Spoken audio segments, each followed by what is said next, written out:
Some YouTube users rate and hate before viewing. Football made Hunter S. Thompson's head hurt.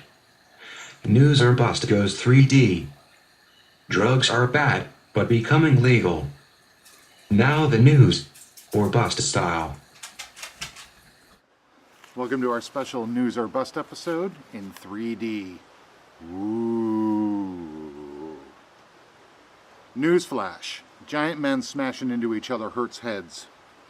The NFL is so eager to prove that its players, current and former, won't face increased risks of dementia and death that their own study, written to say, "Hey man, it's all good," proved the opposite.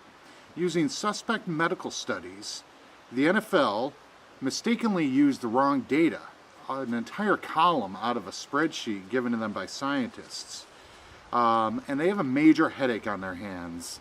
Former players are experiencing dementia rates at 4 to 5 times the normal. Quote, "Surely there's something about getting hit," defended Dan Rooney, owner of the Pittsburgh Steelers. "But they don't get hit as much as maybe some people are trying to say." Right on, Dan. Go shine your Super Bowl championship trophies, okay? Good stuff, man.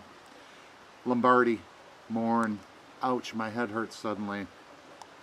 Now, these aren't millionaire superstars, but rather retired guys from the early AFC and NFL who were paid in jock straps and Gatorade.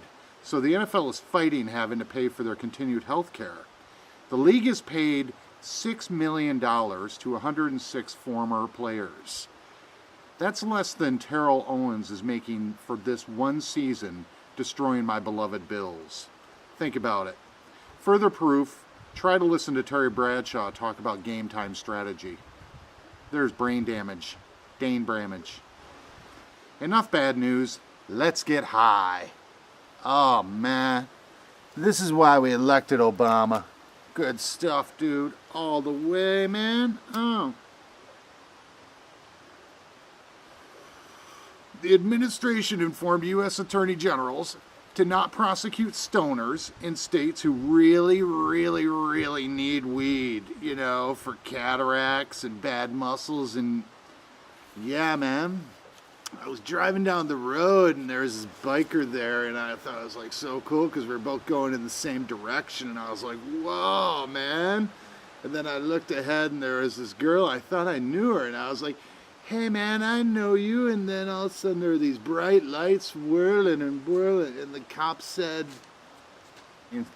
interestingly, the same week, a narc net was sprung in dozens of states to arrest those evil Mexican drug runners who are running drugs into America.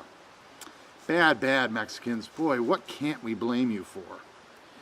Hundreds were arrested and millions of dollars in weed, crystal meth, and coke were seized. Humorous is a picture of Mexican authorities arresting 6 total drug lords in their own country. We're spending millions, thousands of cops busting in doors, arresting hundreds of people, a legal system that's going to be all bound up like my intestines after eating a big steak. And Mexico, our great ally in the war on drugs, 6 arrests. Equally humorous are the values of these drugs seized. A dime bag is now worth $1 billion, according to the DEA, which is trying to justify its $5 billion budget plus war on drugs. That's every year we spend. Drugs that ill Americans need and all the cool kids can't live without. Enough on that. Since we're stoned, let's watch the water.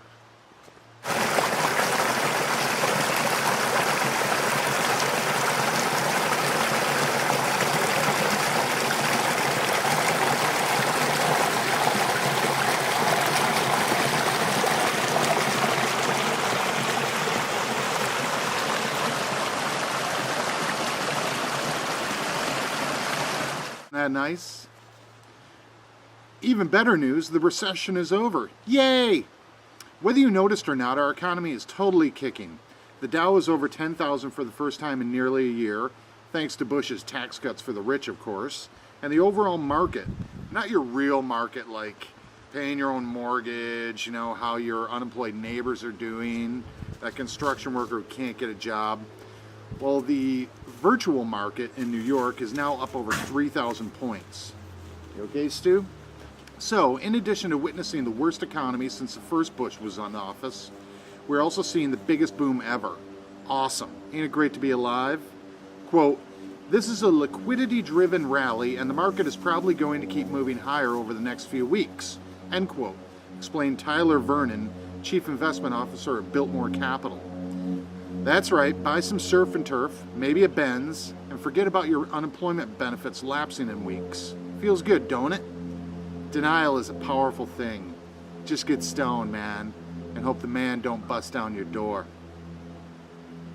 On that subject, Bernanke blames pesky Chinese savers.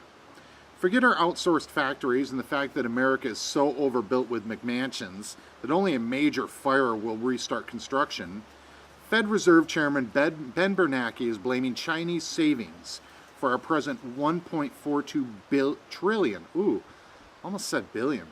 $1.42 trillion deficit. That's right. Listen to the man who prints our C-notes. Our solution is as clear as a tweaker's next fix.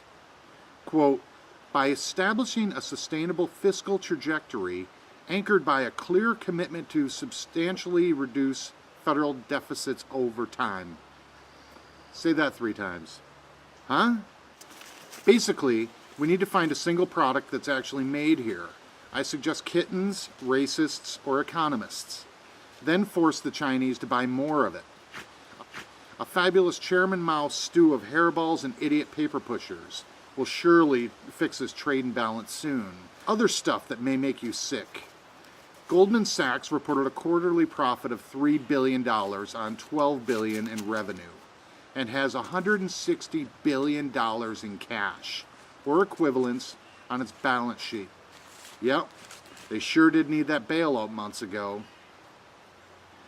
Mayumi Heen, mother of Balloon Boy Falcon, admitted that the stunt was all a hoax to make her fame-seeking husband more marketable for TV reality shows.